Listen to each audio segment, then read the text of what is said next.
Yo, this is Rick Mahorn, the bad boy, giving a shout out to my man Drew, Detroit Drew.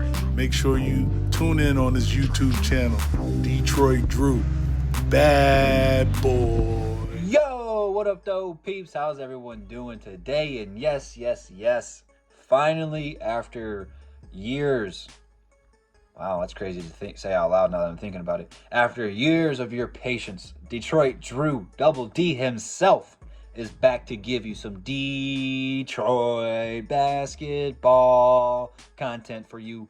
And man, I don't even know where to start with this team. First and foremost, let me start by saying to you, the peeps, thank you so much for staying ever so patient with your boy. Again, one of these days when I go live, I will go into detail. It's nothing crazy. I just needed a mental break. Enjoying life with the family, the wife, the kids, and honestly couldn't be happier. Nothing that anything bad you guys did or anything like that. Just I needed the break and kind of unplug for a little bit. And quite frankly, a lot has happened since the last time I talked about the Detroit Pistons. So many new players, coaching, front office, and it, quite frankly, 2 years ago is not that long of a time. But here in Detroit, we're moving on to bigger and better things. So let's talk about our Detroit Pistons, who are currently sitting in the 6th seed with a record of 23 wins, 21 losses. Holy smokes, man. 2 games above 500. And normally, probably wouldn't be bragging about this. But from the laughingstock of last year to now, a poised, hungry, young playoff team. What a turnaround this has been. I understand the East is weak. A lot of questionable teams and players on some of these teams that are kind of fighting with positions with us. However, I'm not here to make excuses for these other teams. They play the same games we do. And quite frankly, we have been the hotter team. And one of the hottest teams in the league right now. Shout out to JB Bickerstaff. I wasn't overly excited about this hire going into it.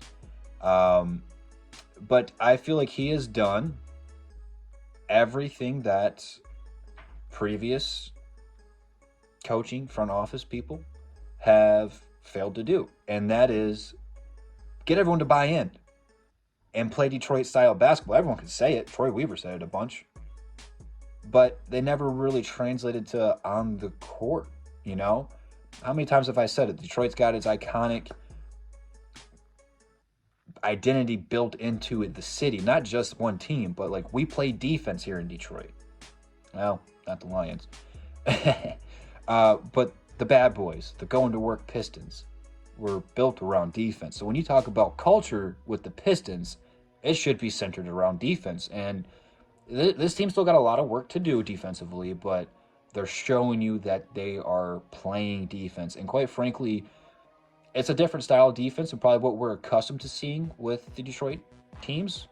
But in today's NBA, you're not going to hold people to 80 points a game. Not going to happen. So I'm not saying they're in that level yet, but they're getting there. They're young. They're learning. And to get young players to play defense is really remarkable. A lot of them don't care. They want to get their points. Cade Cunningham, all-star. No doubt. Will he get enough votes to be a starter? Probably not this year. But I honestly can say this, that a lot of people outside of Detroit, I think, are viewing Cade as a superstar.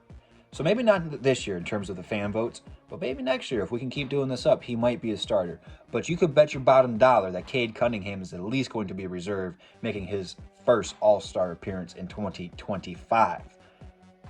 Guy's balling out. Man, absolutely balling out.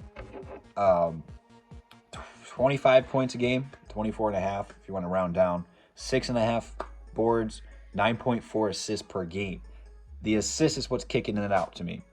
He's finally got shooters in Tim Hardaway Jr. and Beasley that are knocking down these threes at a high rate. Beasley's one of the most efficient, best three-point shooters in the league.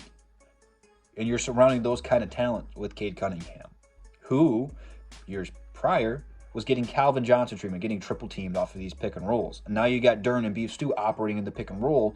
Not that Stew is a big threat down there, but Dern's a Lob City threat. So now that you got threats on the perimeter, you got Cade slashing into the paint, and a lob threat everything's opening up for the Detroit Pistons, and that's why we are currently only a game and a half out from either moving up to the 5th or the 4th seed. So that race is going to be hot. Right now, if we ended the season, we would not be in the play-in. We would be a playoff team. And I think that should be the motivation going forward for the rest of the years. Do not get in the play-in 6 or higher. Now, I'm not saying we need to like climb up the ranks because, well, I would like that. But realistically, this is still a very young team. And I think there's still a gap between a team like us and a team like Boston in the East. You know what I mean? That being said, this team doesn't view that. They think they can go out and beat anybody. And if you want to win, that's what the kind of mentality you got to have, you know? So shout out to JB Bickerstaff for getting this team bought in and playing so well, especially with Ivy, that terrible leg injury. Just really unfortunate. Not a common thing you see happen a whole lot in basketball.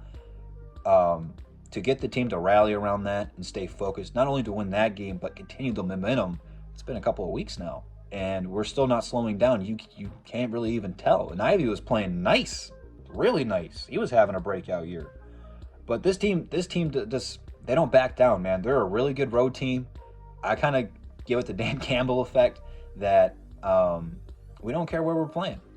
We're coming in there. We're going to wax your butt.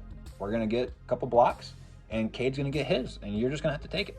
There's nothing you can say or do about it. But I'm really excited about this team, man.